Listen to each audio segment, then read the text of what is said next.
The queen of comedy. She is best known for her role as Ina Montesillo in the Tanging Ina series. A very great actress, super talented, and multi-awarded. She has 2-star awards, a FAMAS Award, a Metro Manila Film Festival Award, an ASEAN International Film Festival Award, and a Cinemalaya Independent Film Festival Award multiple times. A Guillermo Mendoza Box Office Award, including nominations for 3 Gawad Urian and Luna Awards. And her films have collectively grossed 2.41 billion, making her the highest grossing Filipino comedy actress of all time. She has made the nation laugh, but very few have actually asked how much that laughter costs. Tonight, let's talk about the woman behind the survival. Let's all welcome Miss Ai de las Alas. Ay, kumusta?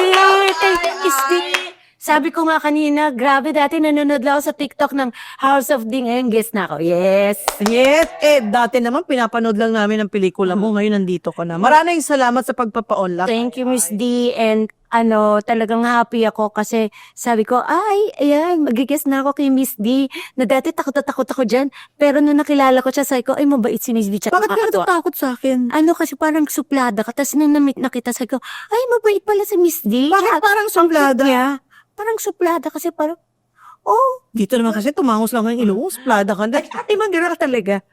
O dahil hindi sera. O yan, kasi Inglesera ka. Kasi naman, my mother is a foreigner. I know. I know, right? Yeah. Tapos lumaki kami talagang speaking English. Pero, Talaga naman. sa bahay, bawal. Nagbabayad pa kami ng 5 centavos for every Tagalog. So, bawal talaga. Kailangan talaga It English. took time bago ko natuto talaga magtagalog ng diretso. Oh. Ilang lumilipad na script, ilang pokpok ng comic sa ulo ko. Oh, parang stress. Kasi kailangan talaga maging Tagalog. But anyway, mabuti naman at mahusay na ako magtagalog. Yes. Pero since hindi ako ang topic, pag-usapan Yes, natin. tama. Ikaw. Kasi this moment is so different. Sabi nila, first time actually ito sa House of Dina, I'm sitting across someone, face to face na kami lang dalawa ini-interview. Pero ikaw ang pinili ko na maging unang guest sa one-on-one. Bakit? Kasi ang dami-dami kong Questions? gustong malaman tungkol sa'yo. Sige. Kasi alam ko punong-puno ka ng experiences. At baka ito lang yung first time na masagot ko yung mga tanong na hindi pa natatanong sa akin sa buhay ko. Tsaka diba, people see you as a happy face. Sabi nila, sa likod ng masayang maskara ay may mga luha din. So, isa-isahin natin yan at sana, and I'm sure, marami tayong mapupulot na aral sa buhay ni Ai. Diba? Umpisahan natin. Sige, go. As Martina Aileen. Yes. De las Alas din Yes. ang real family name, diba? How did you start ba? Nag-start ako sa Sing-Along Bar. Pero, bago ka nagsing-along bar, estudyante, Yes, estudyante. Aral ka muna sa nag-aral FEU ba? ako, yes, FEU na Mascom. So, parang hindi bago sa akin yun na umaarte-arte kasi subject namin yun acting, directing. So, parang okay sa akin siya. Tapos, paano mo napunta sa comedy bar? kasi eto na nga, ang auntie ko, yung nag-adapt sa akin na nanay ko, na auntie ko, mahigpit yun. So, pag parati kami nag-aaway, then, pag nag-aaway kami, lumalayas ako sa bahay namin. Kung saan, pupunta ko doon sa barkada ko na mahilig mag-karaoke, mag-sing-along. So, nung once na naglayas ako, sabi niya, alika sama ka sa akin, punta tayo sa sing-along. Doon, pumunta akong music box. And syempre, konting inom, ganyan. Kapal na mukha ko, kumanta ko, ganyan. Tapos, patawa-patawa. Pero Doon mo linabas lahat ng frustrations? oo. Tapos, natuwa sa akin may-ari, kinuha akong sing-along master. Para sa sarili niya, hindi para doon sa sing-along. Parang Talaga? sir, hindi ako marunong mag-ano ka naman sa mag-host ka dyan. Ano yun, para lang i-entertain mo siya? Para entertain ko siya. Para entertain yung ibang tao. Sa timog to? Oo, yan. Pero, wait lang, matanong ko, bakit ka naman nagkaroon ng adoptive mom? Kasi, pama-anim ako na anak. Then, yung auntie ko kasi bilang siya yung government employee, siya yung taga Manila. Sa pagtaga Manila ka, parang may mayaman ka ng konti. So, siya yung nagpapaaral sa mga pinsan ko, sa mga kapatid ko pa na mas matanda sa akin. And then, siguro, parati nag-aasawa yung mga inaalagaan niya. Nung buntis yung nanay ko, sabi niya dun sa tatay ko, Kuya, pag babae ang anak ni ate, akin na lang Pag babae, dahil nasa tiyak. Wala siyang anak. Ano siya yung matandang dalaga. So, nang lumabas na babae ako, ayun na, kinuha na ako ni auntie. Kaya pala nakuha mo yung mapagbigay niyang attitude, no? Kasi you're a very generous person. Pero sabi ko nga, saan ba nag-umpisa yung generosity ni Ai? Siguro marami siyang hugot in the beginning of her career na nadala mo. Di ba? May mga hugot ka sa buhay. Doon mo kinukuha yung mga jokes mo. Di ba usually yung masakit sa atin, yun ang ginagawa natin. Totoo yan. Kung ano yung masakit sa akin, Yun ang yung ginagawa mong joke. Meron ka ba naging inspirasyon sa pagko-comedy mo? Wala. May mga idol ako, like sina Tita Nose, pinapanood ko, sina Tita Dolty. Pero wala, siguro talagang God-given talent yung binigay sa akin na nakakatawa. And na-realize ko nga sa buhay ko, walang workshop ang pagpapatawa Ang drama meron, pero ang pagpapatawa wala talaga Pero sa totoo lang, in my experience, mas mahirap pagpatawa kaysa umiyak. So pag umiyak, lumuha ka lang, maiiyak na yung tao. Oo. Pero yung magpatawa, it needs perfect timing. Yes, timing. Kung mali yung bagsak mo ng punchline, wala. Patay. Sabi nga nila, kung magpapatawa ka, dapat hindi ka magpatawa. Seryoso ka. Tama ba? Depende, kasi minsan pag scripted, pag movie, kailangan sasabay ka sa script. But pag concert or stand-up, minsan kailangan spontaneous lang. Ayun, can you imagine? From, sing-along master, biglang bumongga ka. Sa Channel 2, dami-dami mo naging shows, pati concerts. Paano ka naman nag-umpisa as an artista? So, nandun ka sa sing-along bar? Oo. And then, Kasi maraming mga sa sing-along, maraming mga writer, maraming mga reporter, maraming mga artista. So nakita ko ni Nap Gutierrez tsaka ni Alex Marcelino. So nakakatawa to, i-show nga natin. So nag-concert ako sa Heartbeat. Nakakatawa kasi nung nagpo-promote ako nung concert ko. So, hindi naman ako kilala. Tapos, guest ako sa Eye to Eye. Si Tita Inday nakakatawa. Sabi niya, ganun. Yung wala pa sa live pali ka nga! Bakit ka wala guest ng ganito? Ganun, ako daw. Talaga? Sino ba to? Saan niyo ba to nakukuha? Tawa ako ng tawa. gosh. Tawa ako ng tawa kasi, oo nga naman, sino ba naman ako? Sinaf talaga pili. Hindi, magko-concert yan. Nakakatawa yan. Sige na, Tita Inday, mo na yan, isalo mo na yan. So, sinap naman, parang si Tita Inday, sige na nga, pakikisama kay Nana, pina Alex Marcelino. So, doon nag-start yun. Mahilig ako nung mag-isip na kung ano-ano. So, nung nag-asaw kay Edo, ang suot ko, naka-blue akong ganyan, tapos may kupita ako sa ulo. Yung kupita ko, may nakalagay na barya, tsaka tubig. Kasi para kunyari, behave akong ganyan. Kaya may tubig, para pag gumanon ako, parang hindi ako masyado malikot. Kasi pag gumanyan ako, mabubuhos yung tubig. Kaya, Edo, hi, how are you? Ganyan. How was it? How do you feel the time with you today? Parang si Edo na, parang, sino ba to? Bakit siya nandito? At ba't ako tinatanong? Ako yung host, ang tinatanong niya. So, doon nag-start. Tapos, sinulat ako ni Rowena Aguilada na, sino tong babaeng nakakatawa na to na parang baliw, ganyan. And then tuloy-tuloy na, nakuha ka ng artista, nagpelikula ka na. Pero di ba lahat ng movies mo halos super-duper box office? Nung nasa ABS na ako. Iba tanging ina mo. Tanging ina yung lahat. Tang twister mga title mo. Enteng ng ina mo. Ano sa tingin mo ang ingredient for a perfect box office comedy film? Yung kasing sa akin, bukod sa bigay siya ng Panginoon, I think experimental kasi yan Tapos parang bago sa pananaw ng mga tao na, may nagbibida na babae, tapos 12 yung anak niya, tapos ang dami niyang naging asawa. So I think Sa'yo, story din. Situation at nakaka-relate sila. Yes. Di ba kasi lahat naman nakaka-relate sa isang ina na single parent na nagkukumayod, lahat ginagawa. Alam mo naman tayo mga ina, di ba lahat gagawin natin para sa mga anak natin? Correct. So yun. Yes, and Miss D, I think ang Pilipinas is a very matriarchal country. Oo. Totoo siya, lahat ng mga tungkol sa ina na movie, lahat blockbuster. Totoo yan. Pero ang question, pinagpala ka ba sa larangan ng pag-ibig? Patay. Sino bang unang umibig sa'yo? Ang first husband ko is si Miguel Vera, pero kasi mga bata pa kami noon. Saan mo naman na-meet si Miguel? Si Miguel naman is pareho kami ng manager. Singer kasi. Singer din siya, di ba? Ilan ang naging anak mo nun? Dalawa. Kaya naghiwalay ni Miguel? Kasi meron siyang wife na, meron talaga siyang wife niya. Kumbaga ako yung second wife. And medyo complicated yung situation. So, ayoko rin ng ganun. Pero kinasal kayo ni Miguel. Pero bigamous marriage. Hindi siya Pag talagang starting on the wrong foot, pag ayaw ni God, talagang yung pamumukha sa'yo na mali, Yes. Pero at least you were humble enough to accept na mali. Oh yeah. Yung second is 1 year kami magjowa, 29 days lang kami mag-asawa. Britney Spears? Yun yung niloko ka, na parang nabasa ko yun. Hindi. Iniscam ka? Hindi.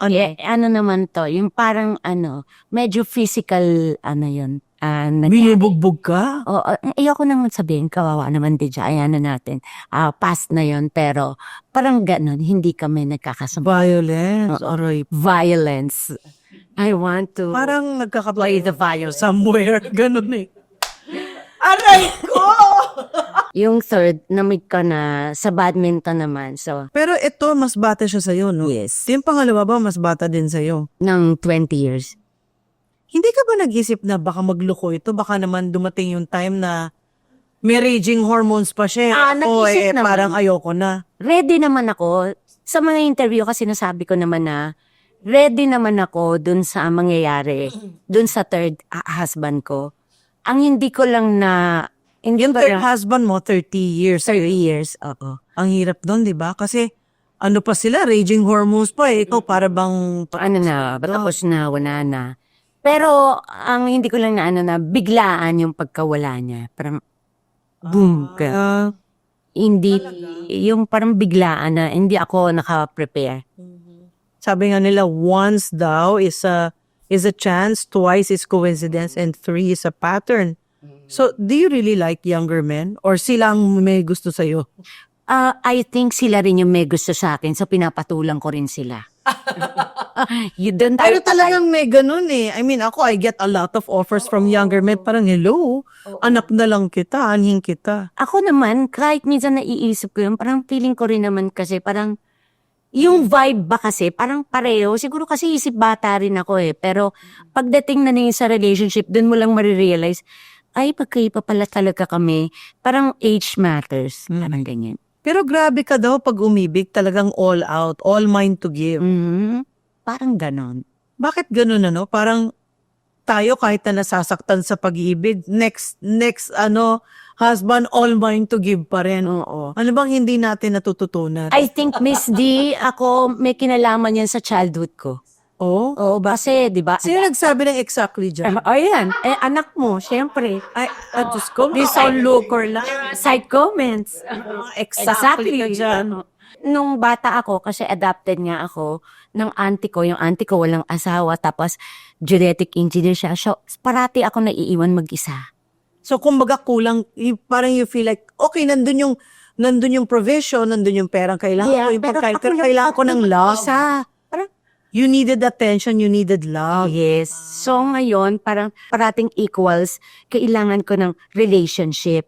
Not necessarily about sexual relationship, pero parang gusto ko parating ng may kasama ko. Kasi parang doon ako na parang hindi mo kaya survival. Yes. Ngayon, ang galing ko na mag-isa.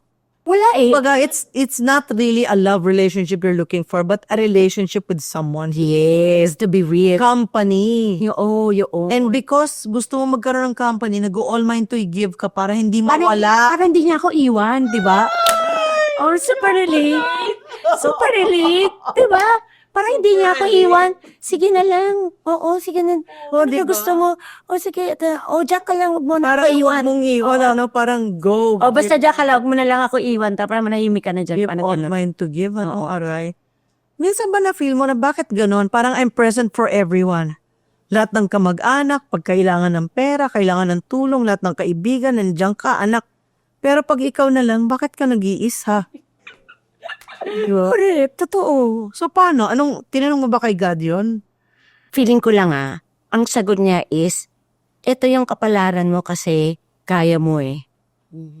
Ito yung binibigay ko sa'yo kasi kaya mo. Hindi ko naman ito bibigay sa'yo kung hindi mo kaya. So, it's Na usually, ikaw ang gagamitin para makapag-minister ka sa iba.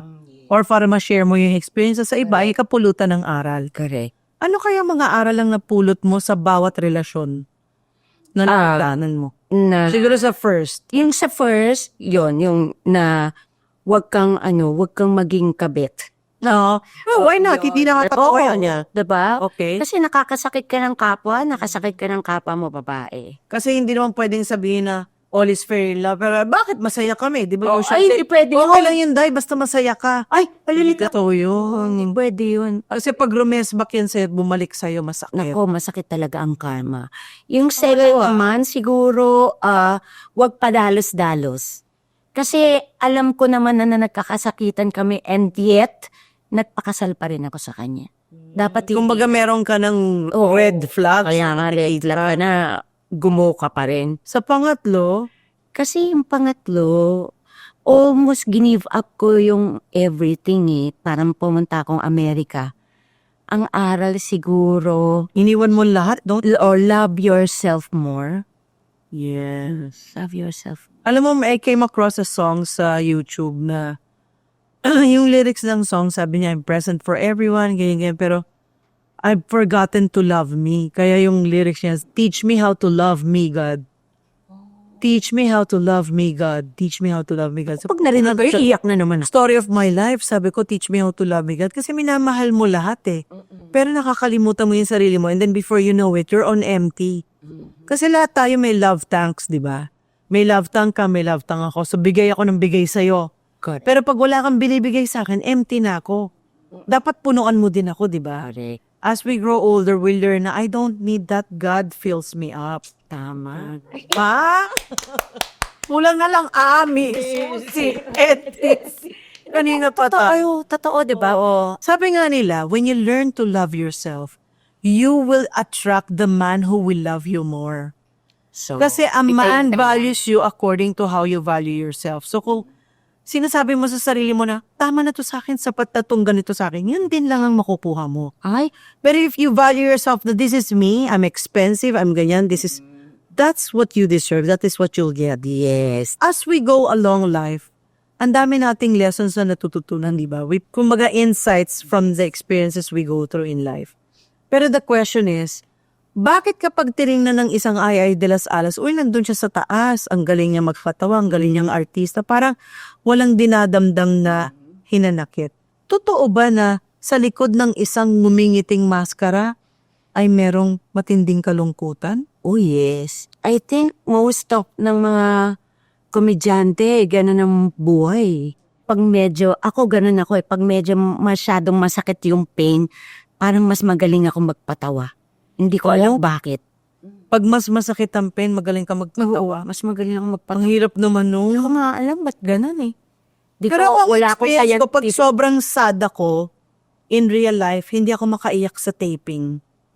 Alam mo ba, Miss D, nangyari sa atin yan, yung after the second breakup, tumawag ako sa psychiatrist. Oh? Kasi ang tagal kong hindi makaiyak, kailangan kong umiyak dun sa sa MPK.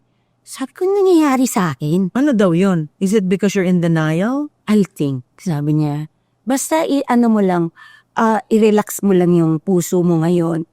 Mag-iisip ka. Ito yung nararamdaman mo kasi hindi ako makaiyak. Ang tagal. Alam mo sa akin nun, kaya ako for a while, di ba, hindi ako makaiyak out of grief kasi parang gulat ako. Pero eventually, makakaiyak ka when you're in touch with your emotions again, when you're alone with God. Nung nakita ko yung mga anak, Lord, ang dami kong reklamo. Ito yung mga binigay mo sa akin. Ang dami. Hindi ako dapat umiyak. Ang dami kong apo, yung mga anak ko nandyan. Tsaka grabe ang support system ko sa kanila. Yung mga anak mo ba during your... Naiyak na ako sa'yo, ah.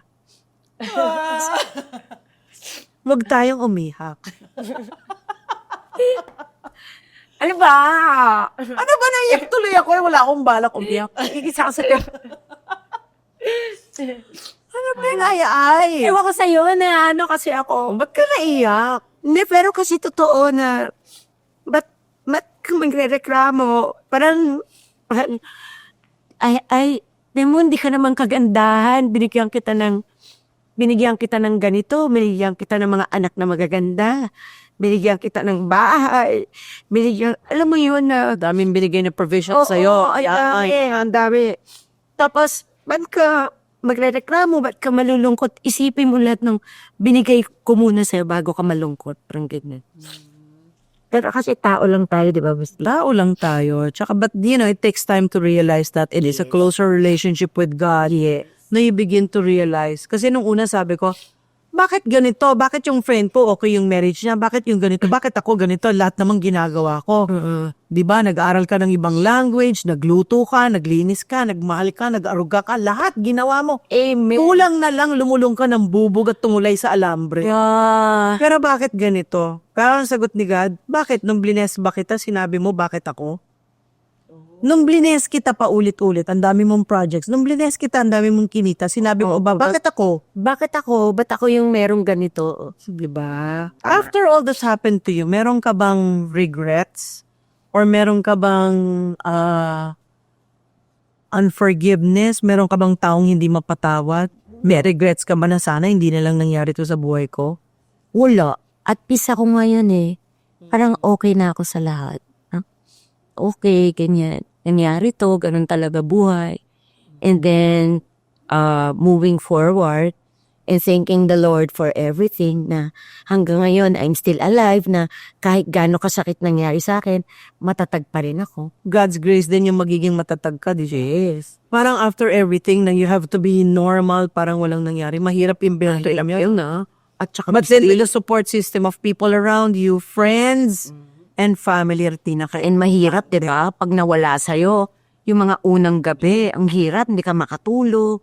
paano yung mga anak mo nung nangyari yon? Were they there? Parang, ma, andito kami, ganyan. Or, inayaan ka lang nila to be on your own? Hinayaan lang muna nila ako.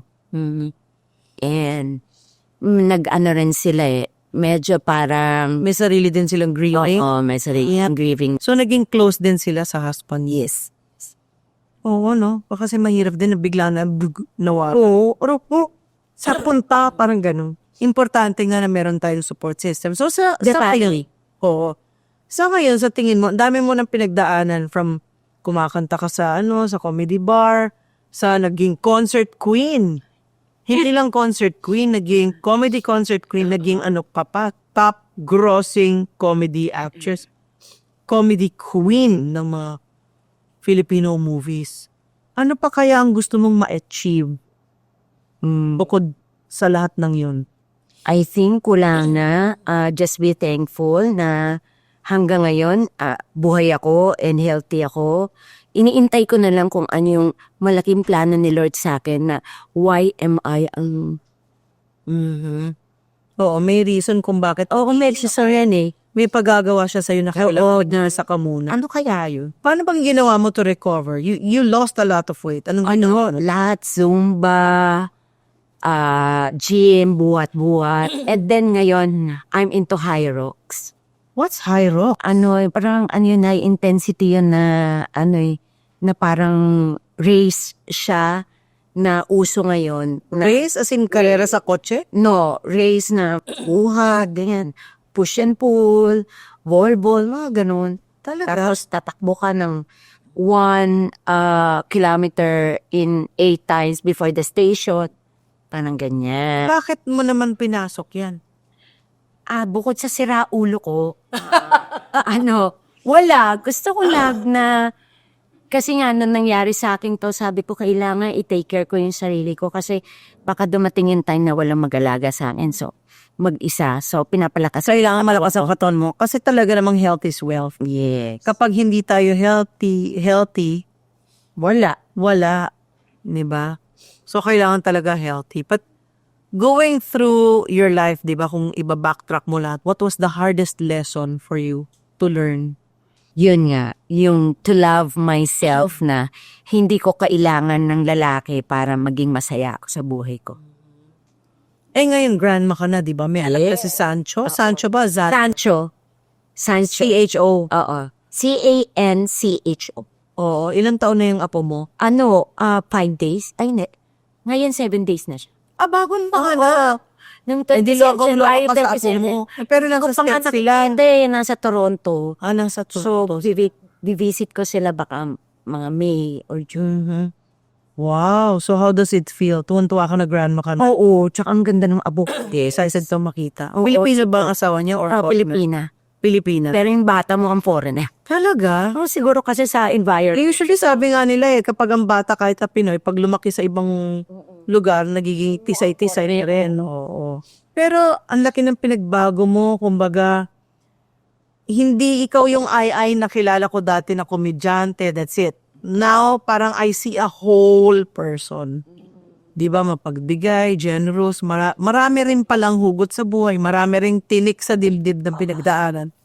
Pero maraming natutunan. Maraming natutunan and marami pa rin akong matututunan sa buhay ko along the way. And yun yung inaabangan ko. And still thankful in all circumstances, sabi nga ni Brother Paul. Ay, meron ako mga tanong sa'yo. Can you complete the following Sige, sentences? Si ay sexy ngayon dahil? Sa gym. Yun lang. Oo. Hindi dahil gusto mong maging attractive. It's just for your Oh, health. yes, for my health. Today, si ay magsisimulang Maging isang babaeng marangal. Char! bakit hindi ba marangal? Hindi, minsan marami kasi akong kabaliwan din sa buhay ko. Like, Yung harot-harot ng mga, boys. tarot-tarot ng mga boys. Boys, oo. So today naman, si ay mahilig sa High rocks. na yung high rocks ngayon talagang hanip na work. Sa in thing. High intensity. And sabi mo, dahil mas nakayanan mo na mag-isa and masaya ka mag-isa, si ay ngayon ay mas mahal ang Ang pag-ibig. Hindi. Mas malang sarili. yes, mas mahal ang sarili. Anong final message mo to all our viewers? Kasi sa ilang minutong ito, parang ang dami ko nang natutunan sa'yo eh. Napaiyak mo pa ako. Ako nga rin, naiyak ko sa'yo eh. Ako naiyak sa'yo eh. Oo. Siguro, para doon sa ating mga kababaihan, lalo-lalo na doon sa ating mga single moms dyan.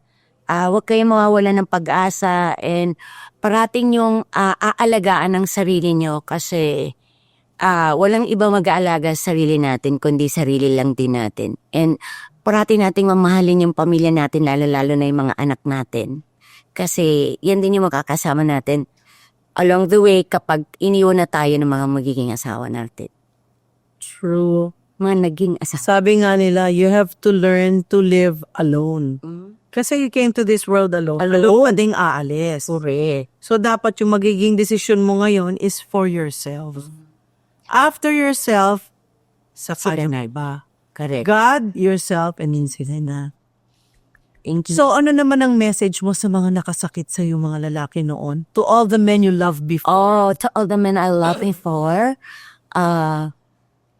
you are all forgiven. Wow, ang taray. Totoo? This. Wala kang grudge, wala kang unforgiveness, wala kang hate. No na. Life is short. You're all forgiven. I wish you all well and may God bless you and your families. Taray, di ba? Forgiveness talaga is key. Kasi when you forgive, it sets you free. Di ba? Wala ka nang kagalit. Okay, ginawa mo to, pero itong binigay ko 1 million na good things ang sinukli mo, 10 pesos lang. Okay lang yun. Sigadang magbabalik sa akin. Yes. God will return what the locusts have stolen. God will return whatever unappreciation was given to you. Ang bongga naman ni Miss D. And He will show you how He appreciates you. Because He made you. Yeah. Kaya gusto kong mag-guest dito eh. Dahil? Dahil alam ko magaling ka mag-English eh. marami akong mga chairber na, ay sabi ni Miss D, galing ko. Oh. May movie ka ngayon, di ba? Yes, naku, batang pa ako. Uy, manood kayo nun na. Sa February 18 siya showing.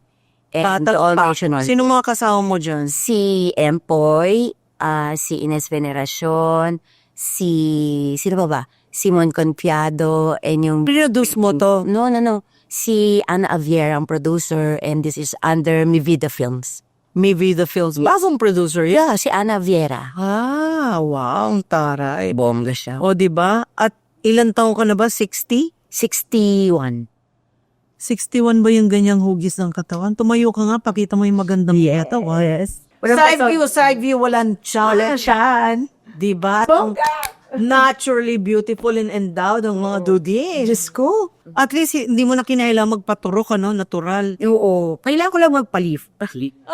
Sabay Lift pa ba? Naka-lift naman. Oo, at dahil lang sa bra yan, pero pag wala ng bra, alam mo na. Grabe. Bye-bye. Well endowed. Yes. Kaya naman pala nanghuhumali ang mga lalaki sa'yo dahil ba dyan? Hindi, Naku, wag na muna ngayon.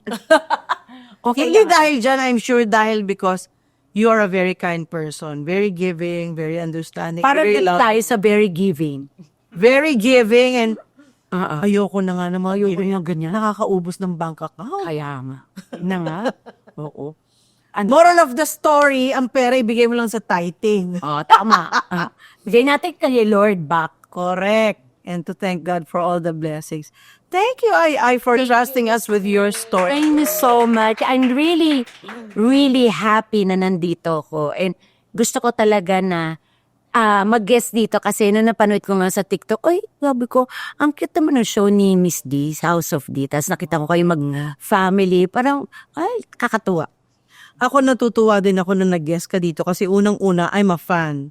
Pero kilala kita as Queen of Comedy, yun lang. Pero ngayon nakilala ko na yung buong pagkatao mo, parang mas lalo akong humanga. Thank you, Miss D. Kasi napakabait mo palang tao, sobrang giving. But wait, last question. You're still okay with your real mom? Oo, wala na sila. Ay, patay na sila. Lahat. Wala na akong nanay, wala na akong tatay, wala na akong adoptive mom. Wala na. Ilang labos ako. Kapatid mo meron? Meron pa. Ilan? Kaya rin siguro minsan malungkot ako kasi uli lang lubos na nga ako tapos wala pa akong asawa. Tapos yung mga anak ko nasa abroad pa. Parang, ano to? Alone na lang? Alone? Super alone? Oo nga eh. Kung may kanta ang buhay mo ngayon, anong kanta yun? Super alone kahit wala namang ganong kanta. Diyos ko, Lord, bakit ba naman kasi ginusto mo kaming magagandang babae na Kaya, alone? maganda pa naman naman. Sayang naman na walang nag-i-enjoy nitong... Oo, sayang naman yung charot. sayang naman kami, no? Oh. Bigay din, Lord. Diba? Pero maraming surprises si Lord. Sometimes when you least expect, Oo nga. lang boom, may dumadating. Ganon. Sino kaya yun? And you're blessed kasi tingnan mo, I mean, now you even have a movie. Kumbaga marami ka pa ring fans, marami pa ring sumusubaybay sa mga trabaho mo, mga TV shows mo, mga concerts mo. At sana magpatuloy ka sa pagpapatawa sa mga tao at this time, Miss D, I a will. deeper person. Miss D, I will. I-share mo na yung experiences mo Habang na, buhay. hey, sa likod ng masayang mukha na to, alamin niyo kung maggaano kabigat at gaano ka-expensive ang pinagdaanan ko para maging ganito na komedyante na nagpapasaya sa inyo. It costs a lot to make people laugh. So thank you. Thank you for trusting us again. And it was just you. Yeah. For trusting us with your story. Tuwan-tuwa ako. And tonight wasn't just about comedy or headlines. It was about courage, truth, and choosing to live fully even after loss. You didn't just visit us, but you showed us that healing can still be loud, loving, and beautifully human. Thank you. Your family here. At sa inyong lahat na nakikinig sa amin na sana, and I'm sure naman, may napulot na naman kayong mga aral sa aming napakagandang ina, ang tanging ina na talagang maraming tayong napulot na aral sa kanyang buhay. You are also part of our family. You're part of our family, ay, dahil dito sa House of D, you are family!